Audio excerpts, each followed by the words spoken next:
The Mannin Line with Andy Wint.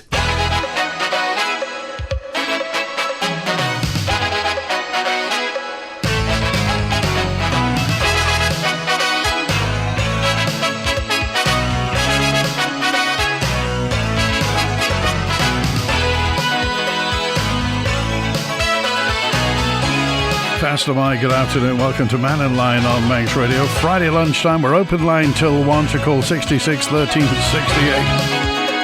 You can WhatsApp 166 177, same message number as well, or email studio@manxradio.com. Thanks to Derek W. Thank you, Derek. He dropped me in a copy of that Orsted pamphlet, which I haven't had at home, the Moor Mannin Offshore Wind Farm, and there is a session today. It's in Ramsey at the courthouse in Water Street, Ramsey, from 2 till 7 o'clock tonight. You want to know what it's all about? The proposed offshore wind farm that's going to happen off the Isle of Man, and you're able to see it from Ramsey. So have a nip along today at the Ramsey courthouse, 2 till 7. They'd love to see you as well. And just a quick word about political surgery, which is on tomorrow. It's the third Saturday of the month. Consequently, every third Saturday, Douglas North MHKs will be happy to meet you tomorrow. David Ashford and John Wannenberg will be at the main assembly hall in Williston School in School Road, 11:30 till 1, if you want to see your MHKs in North Douglas. And Howard's first with us today. Hi, Howard. Hi, Andy. I seem to be continuously whinging and moaning, but unless you do that, they don't seem to get anywhere. Somebody's got to be listening, and you know yourself, several times I have been on, and other people have been on, about the lime trees down in Portashee Meadow. Yes. Well, I've just been along there. I've just been up to the Nobles Hospital patch, and I had a look at them while I was going along, and there's been absolutely nothing done with them. And those, I keep referring to as weed trees, they are self-seeded trees that are underneath the lime trees. And they're now, I would say, some of them are a third of the height of the lime trees, and I can just quite literally destroy the shape and the strength of the lime trees. And they were put there, as I say, in 1930. I can't remember now. It was celebrating the 25 years of King George VI on the throne. Yeah.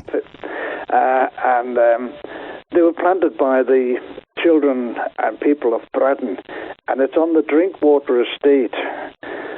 It's owned by the Drinkwater Estate, and it's looking pretty grim under those trees.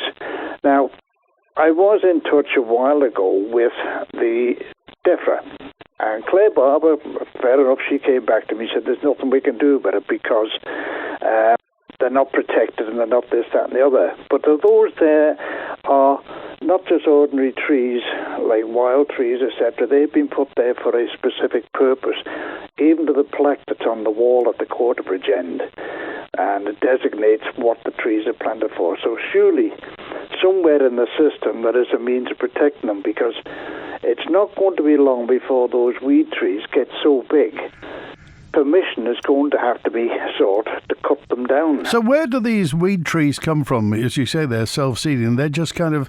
They come flying in across the road. They're like a sycamore type. Right. And they'll have what we used to call helicopters with the seeds, and nature's designed them to travel in the wind. Yeah. And there'll be millions of them about. If say the likes of the grass verges, etc., they'll settle on them. They'll grow then naturally, but the first cut of the grass kills them. But down in Portashee Meadow, where the rugby fields, etc., they've managed to survive because they haven't been cut down. Mm. And these will grow, and they're a very aggressive type of tree.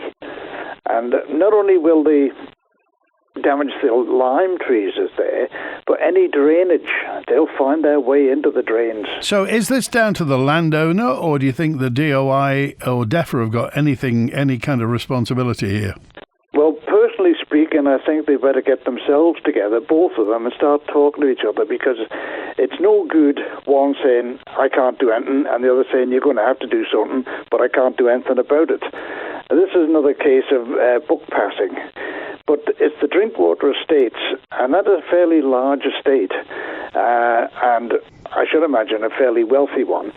And these trees are there, as I say, they've been 25 years they've been there. A year after they were put in, the king was dead. So, and that was by what we're talking about today, as I've mentioned before, the assisted dying.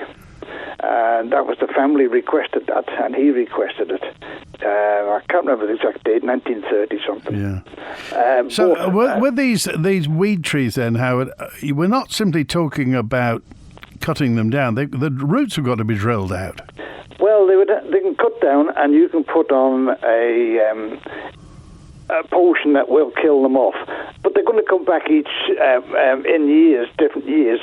So now they've been established, and they are fairly well established. If you go along and you can see them, some of them are anything up to about 15 foot now or more.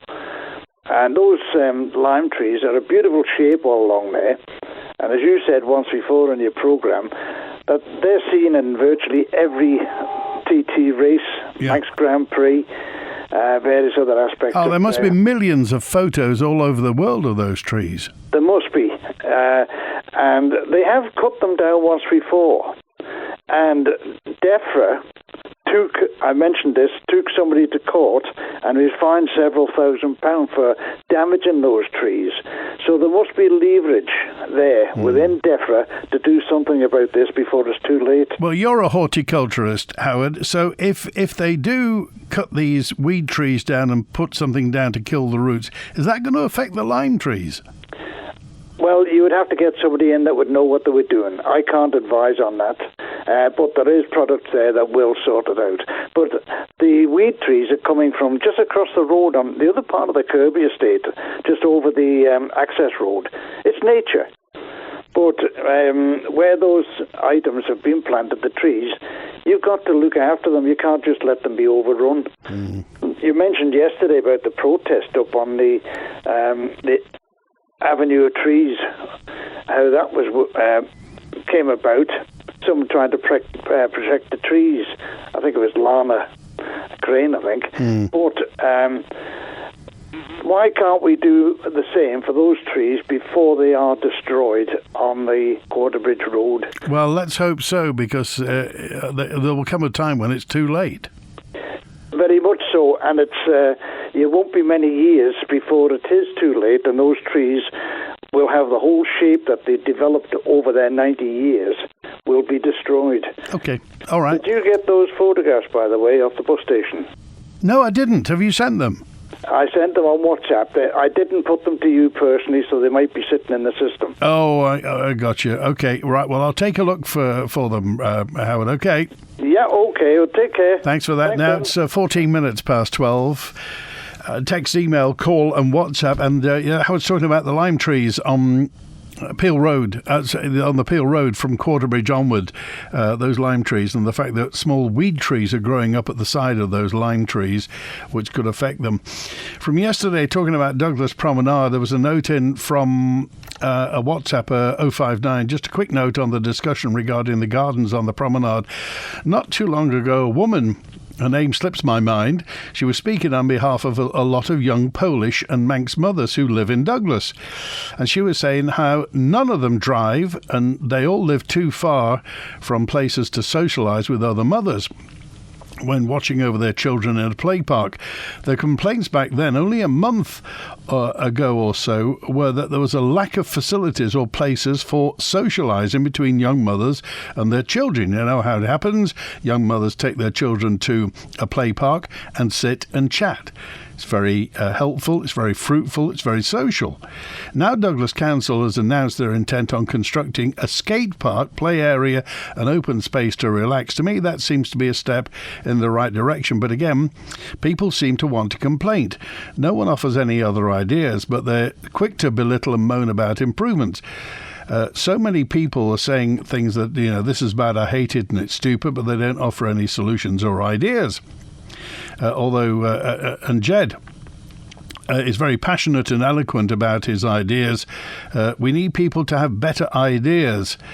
All right, thanks for that. Good to hear from you. The council, this is regarding the Douglas Council again. The council need to look after the parks better, as a lot of parks aren't great. We need to focus on that and focus on doing things indoor for children as well. They can make the park and the new area look nice so it won't look awful, and keep some of the gardens. Have a bit of both.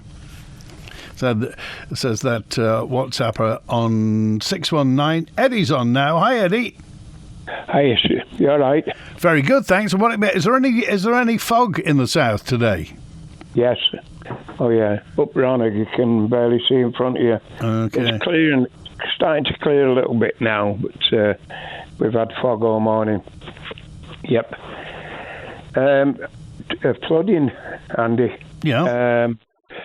Years and years ago, when we had the big flood at the NSC, and it did an awful lot of damage, I think I was there one day and I noticed that some of the photographs that somebody had taken there were showing me them, and the water was quite considerably above that of what would be normal in the pool, if I remember rightly.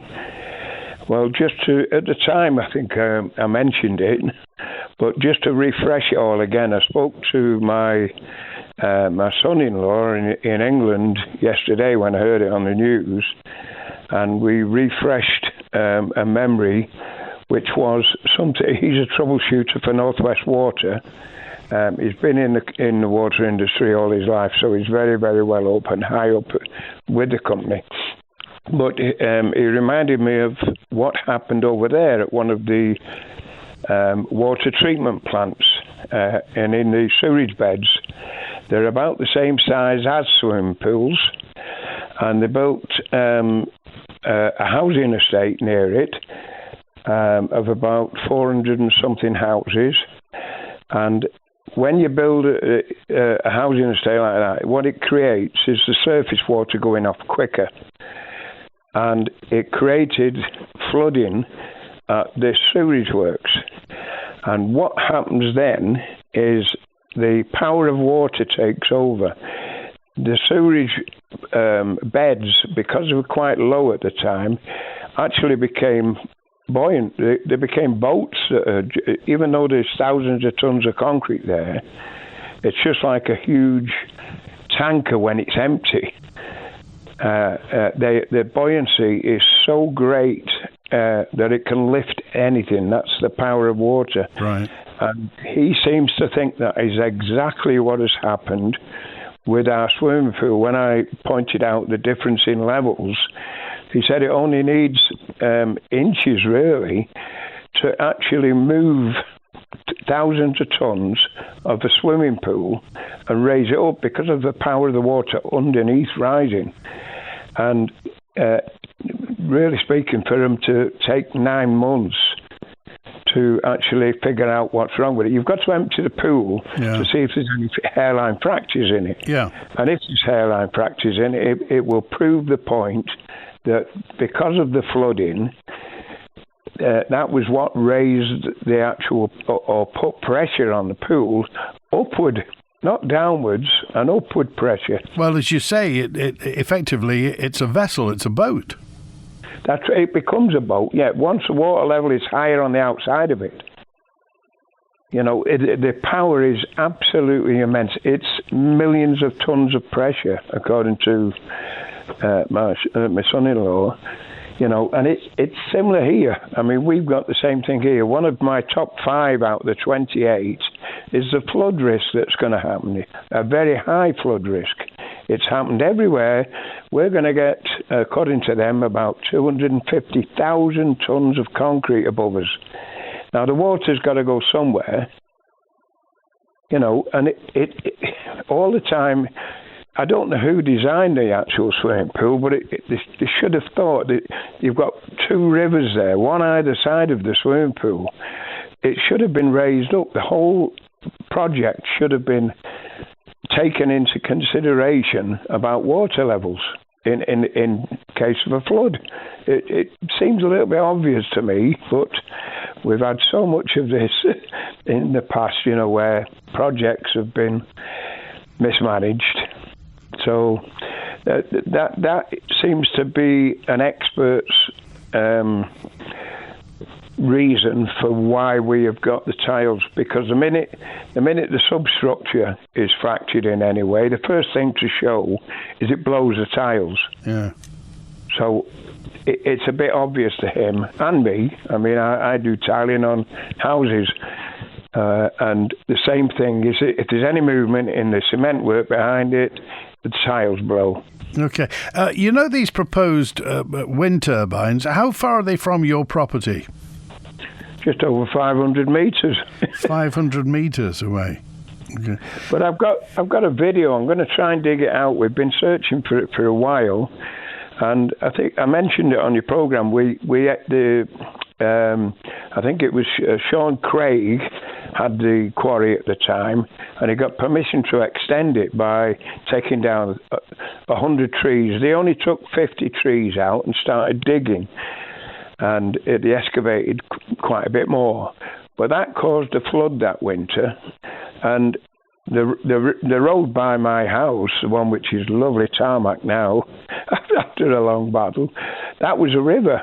It was a foot deep, and we ended up the day after with a JCB taking boulders, 200 and 300 weight, which had been washed down the road, the quarry road. Now, if this, well, it won't go ahead. We're absolutely positive it won't get planning. But imagine 250,000 tons of concrete up there, which is the basis for the 5 of them. Excuse me. It's going to channel the water in different places. The minute you upset the heathland, that's exactly what's going to happen. Okay. So, in the top 5 of my 28 reasons is flooding. The flood risk is so great, it's unbelievable. Okay, all right. We appreciate that, Eddie. Thanks for being with us. Cheers, Andy. Good to hear from you. GP surgeons in the Isle of Man have been affected by this mass IT problem that's happening now because of, it's the boffins have got something wrong. Manx Care has confirmed primary care services have reverted to business continuity plans. You may experience delays across Manx Care services until it's all restored. Palatine, the Braddon practitioner, says it's got computer problems, which is island-wide, and they're working to get it right. So that's that. And Ramsey Group Practice's clinical system is down. Kensington Group Practice, IT issues. Be advised, for Kensington, they can't book appointments at present or do prescriptions. GPs are still seeing patients, old analogue version. But if you got an appointment, just bear in mind, you can't book appointments and can't get prescriptions. They're hoping to get everything back up. And also regarding the steam packet, it's not applicable because the boats are still out at the moment, but onboard purchasers are cash only. They can't accept cards on board the vessel, so cash is king. That it doesn't mean you can bargain or barter, but it's cash only on board Manxman and Mannin because of this IT problem. The EasyJet flight was delayed to Liverpool because of IT issues as well. So we keep our fingers crossed. David's on now. Hi, David. Hi, Randy. I just wanted to report when I went out to Laxey yesterday to see the team out there, who were very informative, very, in my opinion, very open and honest. And I just wondered whether the community, because there's going to be another one today on Friday between 2 and 7 at the Ramsey Courthouse. What was it like yesterday? What was it like? I thought it was fine. I met a few people that I have met for ages. There were loads of people you could talk to directly, younger engineers, which is really great. There was even, what they call them now, monoculars they put on yourselves to give you an image of what is going to take place. Right. And we were told about their... it doesn't affect the steam packet. The only one which slightly would be affected is the Ramsey Steamship Company, but theirs is a smaller vessel. So this is something, and I did ask the question, but the answer was, I can't tell you, Mr. Quirk, because you'll be on the radio. So here I am today. How many politicians have been? How many politicians have engaged with the company and taken advice? I mean, this is a major thing for us, isn't it? We're going to spend taxpayers' money, and I agree with Eddie at the minute.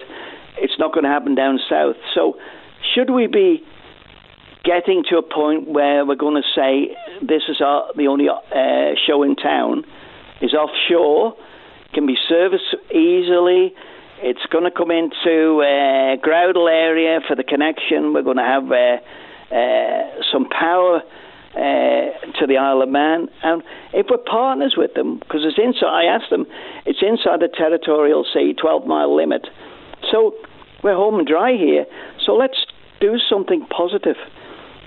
And I was just going to say, if you don't mind me saying, when I dropped some stuff off the other day about the DOI, I'm aware of a letter that's come out now which will affect Manx Radio, because you've got cushig and some giant hogweed outside on your land, and you've got to have them all cut down by the 1st of August. Is that so?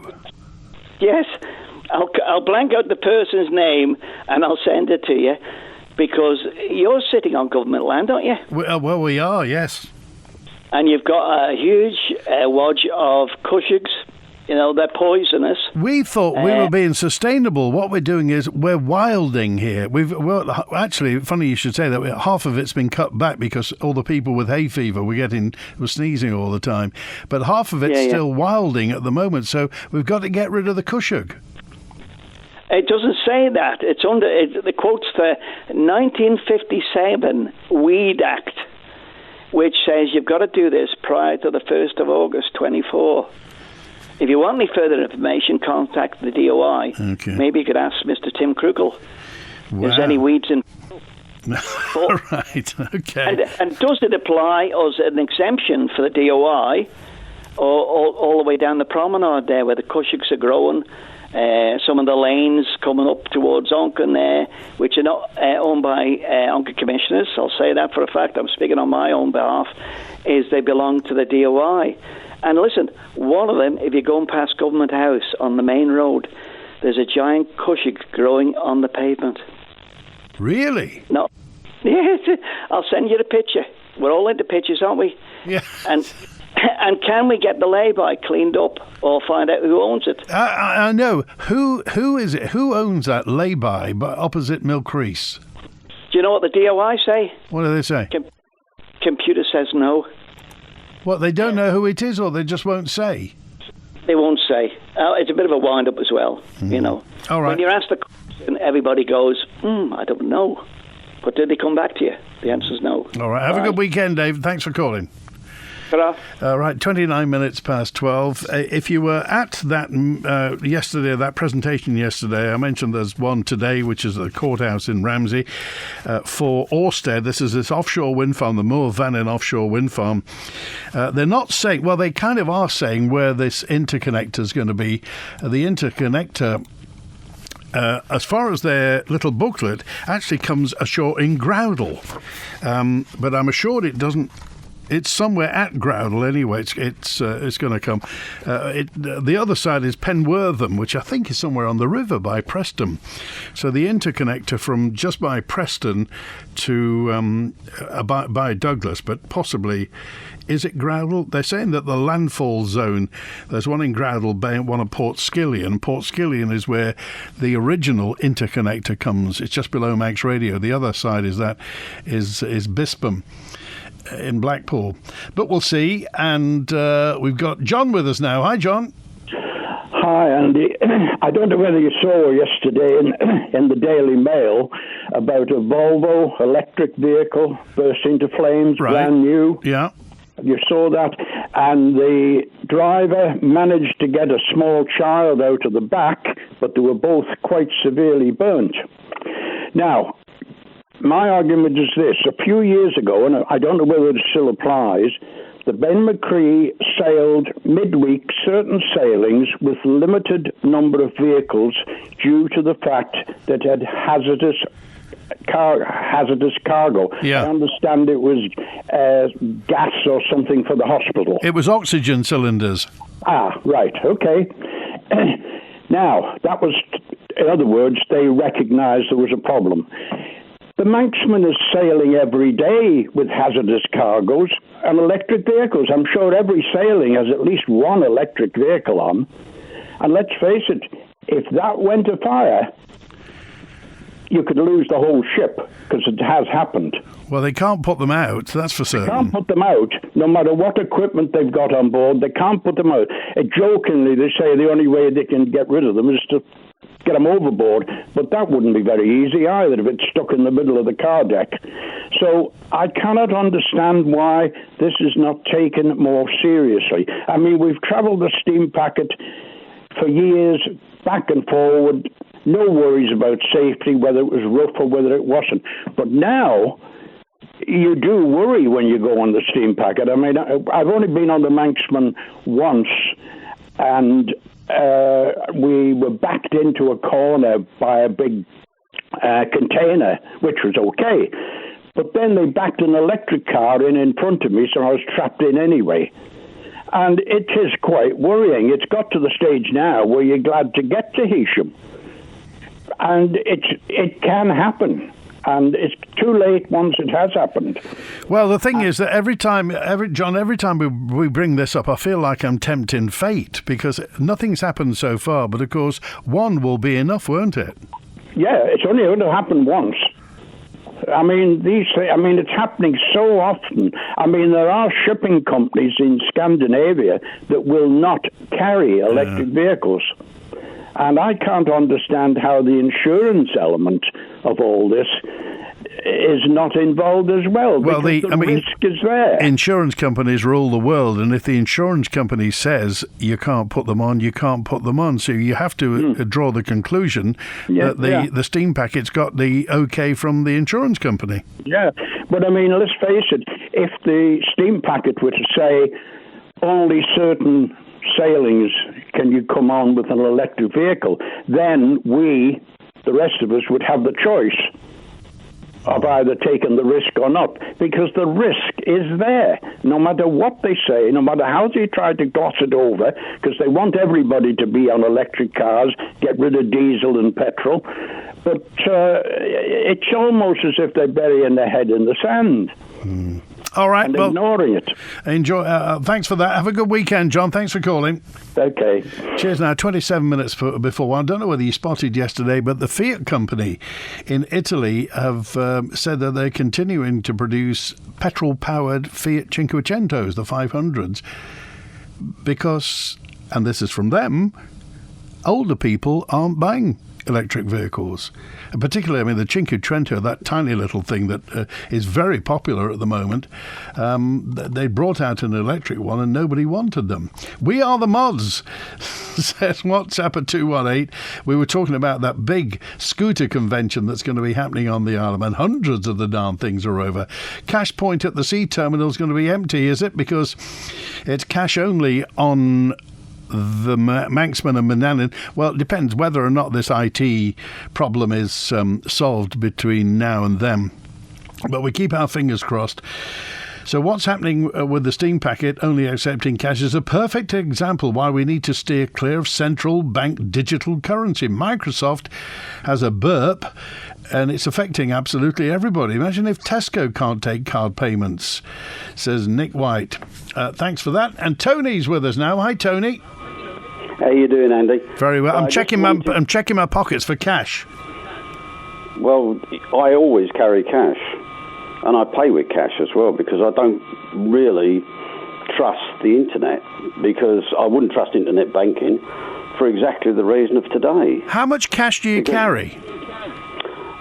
Usually I carry £100. I wouldn't tell everybody, because nobody knows where I live or who I am. So otherwise, I'm going to get mugged, don't I? Anyway, because at the present time, I'm probably one of the few people around here that have got cash. Yeah, I keep £100 on me most of the time. You can go to the cash point and just get it out, so it's not an issue. But the point is, if the internet goes down, then the cash point goes down. What are you going to do then if the bank's closed? Because there are hardly any bank branches anymore. Yeah, everybody's dependent on cash machines, aren't they? Well, Well, yeah, but I come back to the same thing. I think we should make the post office, which everybody keeps poo-pooing, make that into a bank, so that we are not just relying on central banks, on NatWest, Isle of Man Bank, is what it should be. It's not really Isle of Man Bank anymore, it's NatWest, which is Bank of Scotland. The problem is that all the banks don't tell you who they are, so they're not very open about what they do and what they are. They just want to close branches, get rid of people, and then force you to use internet banking, and then when it all goes wrong, they'll just apologise. Because half of Australia lost internet, I think the day before yesterday, because of a solar flare. So, it can happen, and it does happen regularly. I don't know if you read that at all. No, I didn't know about that. Well, if you look it up on the web and just look, because when it's working, you look it up on the web, you can look up and say solar flares, and you'll see that there was an X-level solar flare, which I think is quite high, and half of Australia went off the net. It just shut everything down. So it's not just glitches in software systems that cause this. Solar flares and basically radiation from the sun can affect it as well. So anyway, what I called was to remind you the conversation you had with Wilf in Ramsey about the swimming pool here, which he said had to be anchored down. And after much procrastination, I think, from him, they eventually did that. So as far as I know, you can check with Wilf, but as far as I know, they anchored the swimming pool in Ramsey down because otherwise it would float at high tides. And exactly the same thing could have occurred in Douglas, but they should have known about it, because obviously it's not something that's not known about. It's just something that they chose to ignore. Well, surely any architect who builds a swimming pool will know this. You would have thought so, wouldn't you? But of course, if you've got DOI involved in it, then they just ignore that and say, oh no, the rivers never flood. We haven't had a flood from the rivers for 10 years, so that's all right. So, I mean, I think even the power station, they have got an elevated position within that area. So their turbine halls are actually raised up, unlike NSC, where the swimming pool is dug into the ground. So you ask yourself, you spend a fortune on the NSC, we're going to upgrade it, and now do we have to build a new one before the 2029 games? So it just one basic mistake after another, and it comes down to incompetence and not even looking at the situations. They're going to build those houses on a floodplain, and then when it all floods and the houses are flooded, what are they going to do then? What's the insurance company going to say, Tony? I'll just come back to this. Insurance companies rule the world. Well, I think eventually they're going to say something, but right now they've got a toe-in from the governments. All the governments want us to have electric cars because it suits them politically. It doesn't make any logical sense from a technical point of view, but politically we should have electric cars because we're going to save the world, ignoring the fact that the biggest polluters are India and China, and they're not doing anything about reducing their output of coal fuel or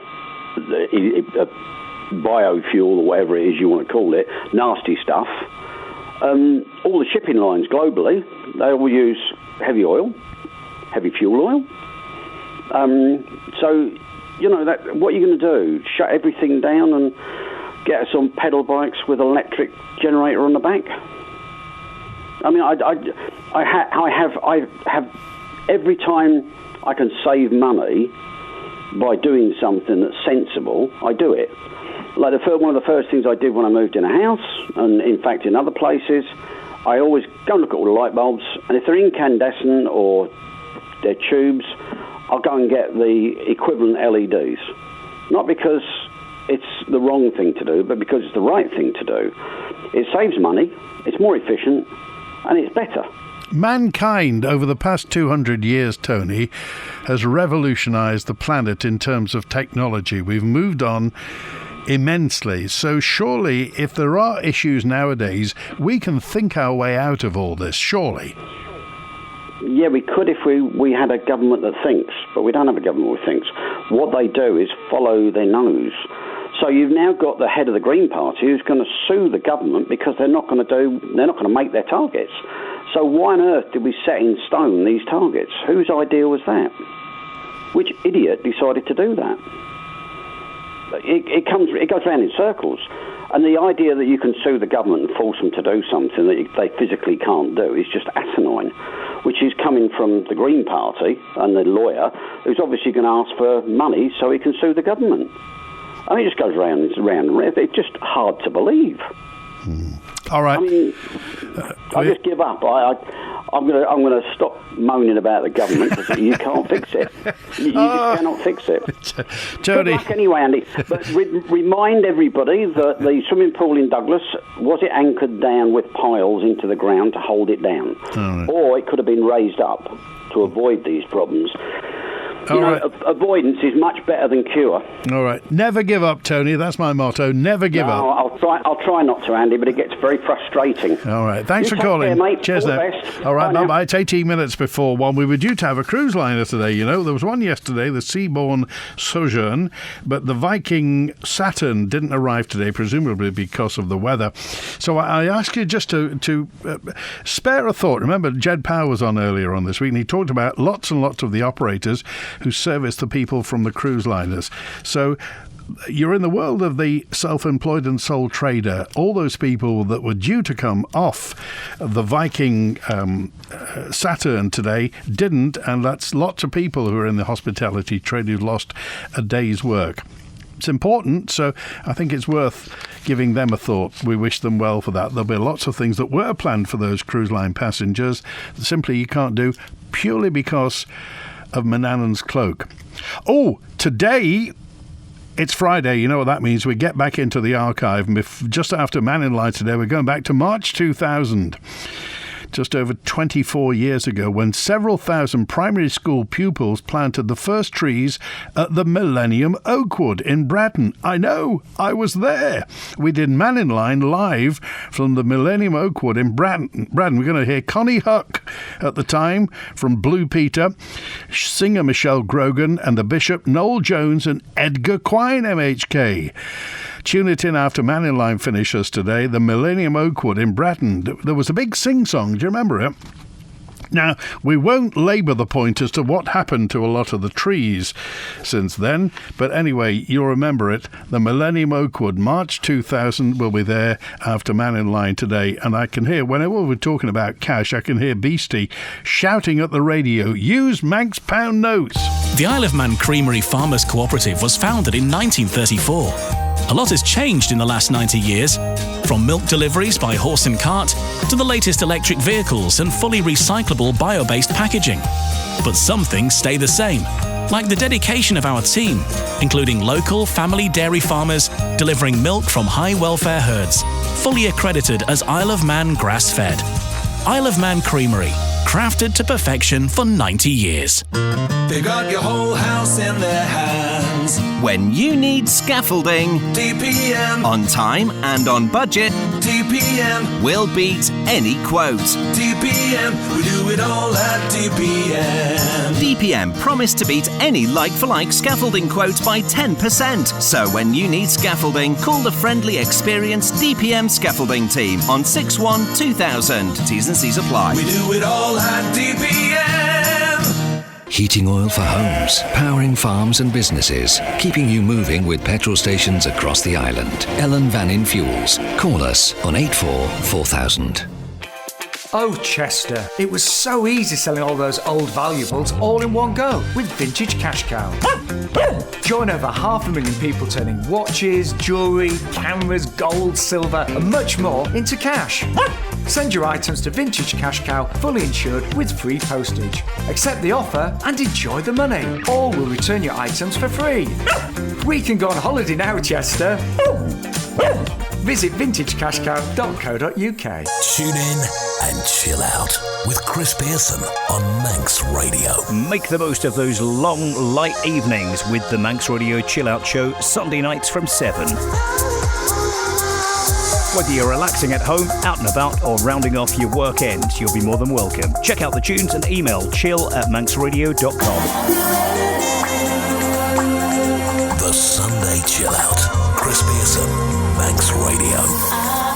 The Mannin Line with Andy Wint. Hi. I hope everything's fine as far as you're concerned today. It's 14 minutes before 1. It's some places a very misty Friday lunchtime today. Just remember the Viking longboat races are in Peel tomorrow. Traffic restrictions around East Quay and the Prom from 9:30 until 5. The Viking longboat races tomorrow. All those sore arms. Unemployment on the Isle of Man fell by 13 people last month, but it's increased by 22 people year on year. So down 13, but up 22 year on year. And I don't know whether you heard yesterday, we're talking about the Island Games in 2020, and I just mentioned them vis-a-vis the pool. 2025 next year's in Orkney, 2027 the Faroe Islands, and then back here. What did you think about what was said yesterday, that slogan is just a bit naff? It's coming home. Just too reminiscent of the England football song. Do you think we should do something about that? Have you seen, if you go to manxradio.com, check out the news website, just go to news on our website, you can see particularly that logo and the slogan as well. Got any thoughts on that? Maybe time for a new one? And how much cash do you carry? So Tony carries 100. How much cash do you actually walk around with? Joe's with us now. Hi, Joe. Hello, Andy. How are you doing? Very well. What's on your mind? I'd like to have a little say on Tim Krukel's harebrained idea of doing away with the bus service to Cregneash. Right. There should be a bus service to Cregneash from Douglas every day, at least 3 times a day, because the people that are coming over probably can't afford to bring their cars with them, because they get ripped off by the steam racket company before they ever get a foot on the Isle of Man. I don't suppose he can see this.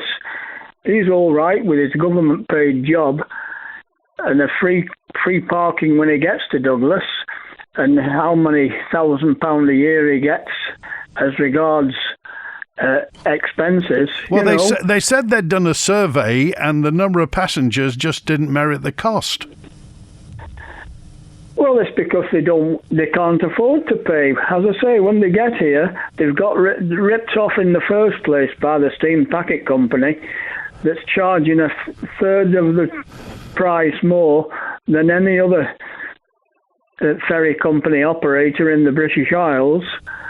And you add all these things up, a family with 2 or 3 children, it's just cost prohibitive to them to actually want coming to the Isle of Man. Okay, well, anyway, first things first, you're saying that we should have a bus service to Cregneash. Yes.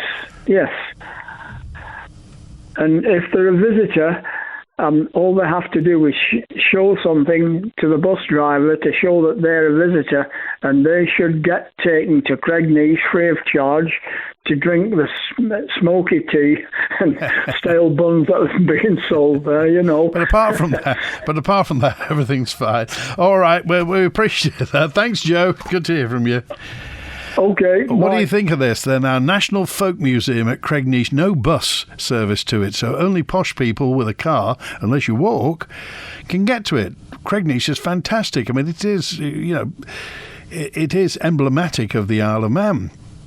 Cregneash, of course, it's a Manx National Heritage Site, so I don't wonder how Manx National Heritage feel about it. It's a very, very scenic location. Do you know Cregneash is the oldest open-air folk museum in Britain? It's really, really important. And if you ever take visitors there, I mean, they're blown away by the whole thing. It was a living village inside, traditional Manx cottages. It's a great place. But you can't get a bus there. Juan's on now. Hi, Juan. Hey, it's a White Fivers Day today, Andy. Have you got your White Fivers out spending them? A white... Is that the equivalent of an Amazon Prime Day? Yeah, it's a cash is king day. How much cash do you carry, Juan? Sorry? How much cash do you carry? What, in white fivers? About the same as Tony. But another story there the other day, I went down to pay the rates, and I brought all my white fivers down to pay the taxman the rates, and I went to the Treasury with my money and put it all on the table, and the Treasury man says, "We haven't got any change." I thought that's quite interesting. They didn't have any change. Where was this? They didn't have any change. Douglas didn't have any change. Douglas Council. No, our precious government. Oh, I see. Right. Yes, no change at the Treasury. That's the way to go. And I was talking to a chap the other day who's on the service boat, which goes to the wind farm. That's I think the service boats come in here quite often, and he was saying that they've gone back onto marine fuel now, diesel, because they had a hybrid option, and it's not working out for them. So they've transferred over back to original produce to service the boat with. I thought they'd run up some spinnakers and put sails up and sail out there. Well, I thought it was quite bizarre. So I'm at the moment, I'm following the trail of where all the electric lawnmowers have gone that the government bought, and they've now bought petrol ones back. So we'll watch this space. I'll find out about that one. But on to the Orsted thing. I wasn't going to come on today, but I was talking to someone earlier who were at the Orsted meeting last night at Laxey and asking relevant questions. Now, I believe that the wind turbines are running virtually from Onken area right the way through to Mackle. Is that correct? I'll just get the pamphlet. Hang on. Looking at it, well, it's out to sea, and if you look at it, it's out to sea, and it runs from about Mackle to about Dog Mills, really, north of Ramsey. No, they're boring, I believe, not pouring concrete. They're going to drill bore in to put these into the ground. But I don't know. I'm going to go to the Ramsey one this afternoon because I'm heading down to Ramsey, so I'm going to have a look myself. But this is covering over some off the Kroger gas field, I believe. Well, it's not. I mean, I don't think it's on top of it. I mean, I think Kroger's closer to Mackle than this is. Why? You think they might hit gas? The question was asked whether it was going to be over the gas field, and they kind of said yes, seemingly. And oh my word! But it could be bored in from the side and drilled in from the side. But I'll ask the question later on. Okay. Well, there's 100 of them anyway. 100 turbines apparently. That's right, yes, because as David said, they give you this innocuous thing to look at them, and quite impressive when they're lit up at night time, all in red. I'll report back from this afternoon, and I'll let you know more on Monday. Thanks, Joe, and have a good weekend. Thanks for being with us. And so remember, Douglas North Surgery tomorrow, Mr. Wallenberg and Mr. Ashford, and Mannin Line returns on Monday. Open line. Have a great weekend. WINT. 60 years serving you as the nation's station. This is Manx Radio. 24 years ago, approaching 7,000 children, the primary school pupils of the island, gathered just below Noble's Hospital to plant oak trees, saplings. It was part of the island's long-term marking of Millennium Year 2000, the Millennium Wood. To make sure everyone was as enthusiastic as befitted the occasion, the Bishop, Noel Jones, was present, politician Edgar Quinard, Connie Huck from Blue Peter, to set the right tone. It's really brilliant that all of you are each going to plant a tree. Because just think, in 100 years' time, when we're all gone, people will be walking in your woods and you all own a bit of that wood. And even when you're grown up, you'll be able to go there and think, I planted this tree. And that's just such an amazing thing, to think a little acorn could grow into a huge, massive tree and a whole wood at that. And it's very bizarre to think that where we're standing now will be a wood in years to come. And I'm very, very honoured to be declaring the whole ceremony open. So once again, a huge thank you to all of you, and thanks for inviting me here today. And I want you all to give yourselves a big round of applause and a big cheer now. Louder than that. I planted an acorn, I hope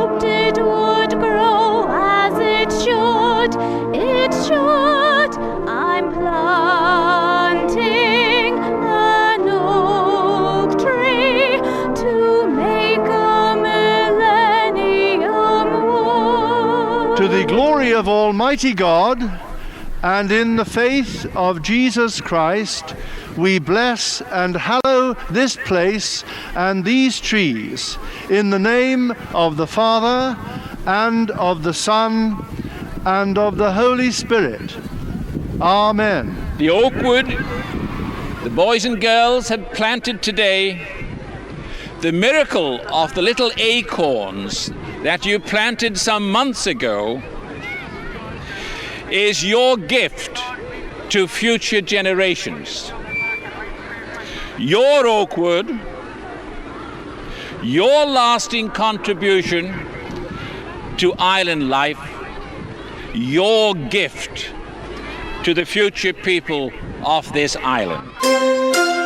Part of island life for 60 years. This is your Manx Radio. Radio Caroline North broadcast from the MV Caroline in Ramsey Bay from 1964 to 1968. And across the first weekend in August, Ramsey's back in the 60s with vintage vehicles and live 60s music. And on Saturday, the second, an evening of the illustrated history of Caroline North and South with historians Andy Wint and Ray Clark, when the original Caroline Bell will be displayed. Tickets for the evening are £10, available at manxradio.com, and all proceeds go to support the Ross Revenge Dry Dog Appeal charity. The Caroline North weekend is August the 2nd to 4th with Radio Caroline, Live at Home and Manx Radio.